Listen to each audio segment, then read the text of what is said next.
Choco Mucho, handa nang harapin ang PLDT kasama ang ilang mga key players ng F2 noon at isang determinadong mga Flying Titans ang sasabak sa high-speed hitters na matagal na ring namahinga at ang laban nila ay sa Martes na. Habang tuloy pa rin umiinit ang prelims action sa Premier Volleyball League All-Filipino Conference na gaganapin sa PhilOil Eco-Oil Center. Mag-isang nakaupo sa tuktok na may 4 na panalo at wala pang talong record. At layunin ng Flying Titans na palawigin ang kanilang sunod-sunod na panalo matapos masaksihan ang nakakagulat na pagkatalo ng sister team nila na Creamline sa muling nabuhay na Cheritigo sa Santa Rosa, Laguna noong weekend. At ilalabas na ng Choco Mucho ang lahat ng kanilang lakas para sa kanilang susunod na tagumpay laban sa PLDT high-speed hitters.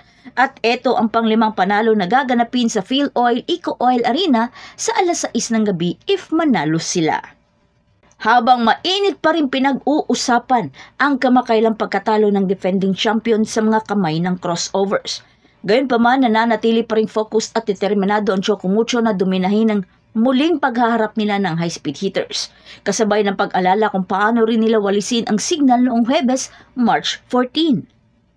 Si Cici Rondina at Kath Tolentino ay naghahanda na para sa Choco Mucho kung saan ang una ay umiscore ng 23 points at ang huli ay nagdagdag ng 14 markers sa kanilang pagwalis sa HD Spikers.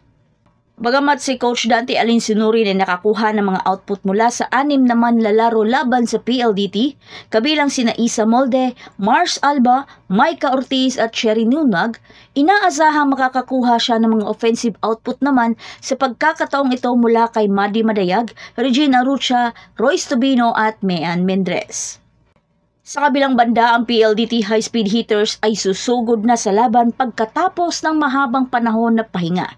March 9 pa kasi ang huli nilang laban kontra sa Capital One na nagbigay ng pagkakataon sa high-speed hitters na mag-strategize at suriin ang mga lakas at kahinaan ng kanilang mga kalaban, especially ang Choco Mucho.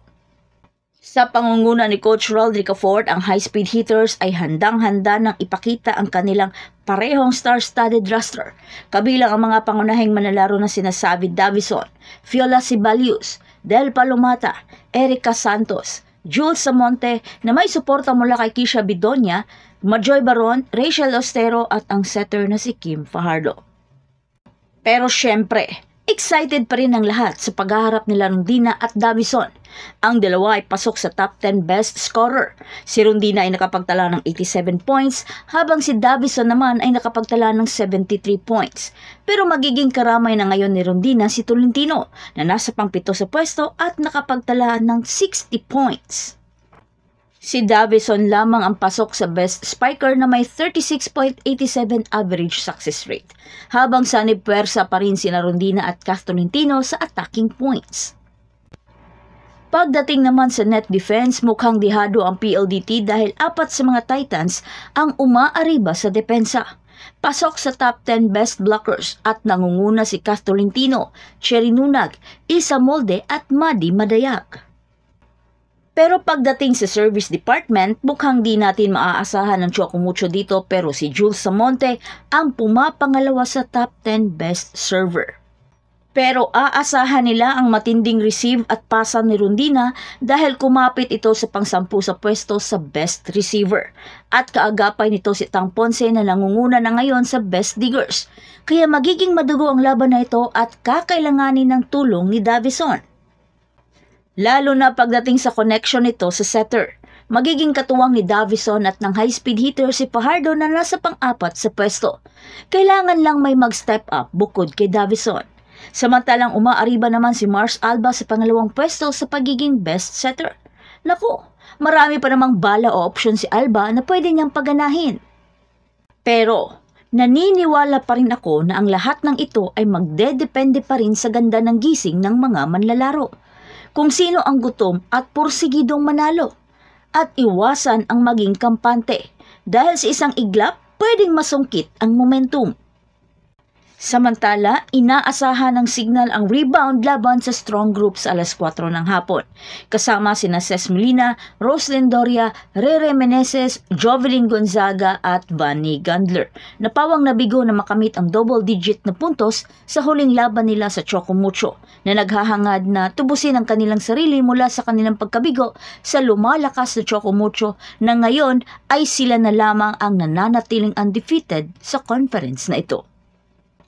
Sa kabilang banda ay binagsak ng Athletics sa pangunguna ni Jane Cani, Justin Rebleza, Dali Versosa, Mary Joy Onofre at Chomsy Kaule ang kanilang unang 4 na laro na iniwan sila bilang ang tanging walang panalo na kupunan sa 12 kupunan. Pak, ikot.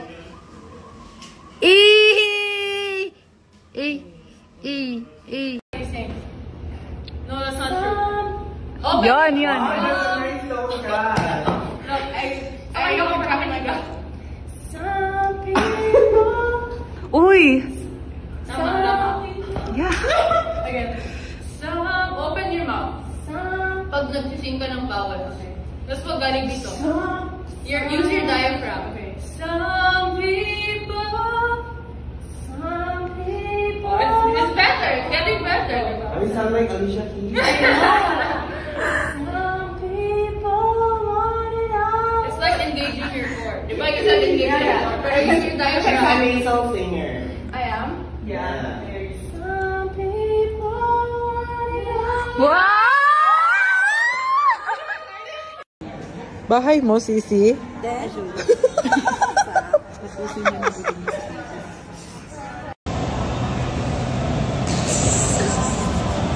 Buisit. So that's it. Thanks for supporting this channel and please don't forget to like and subscribe and spike the notification bell para lagi kang updated sa mga valuable ganap. And thanks for watching.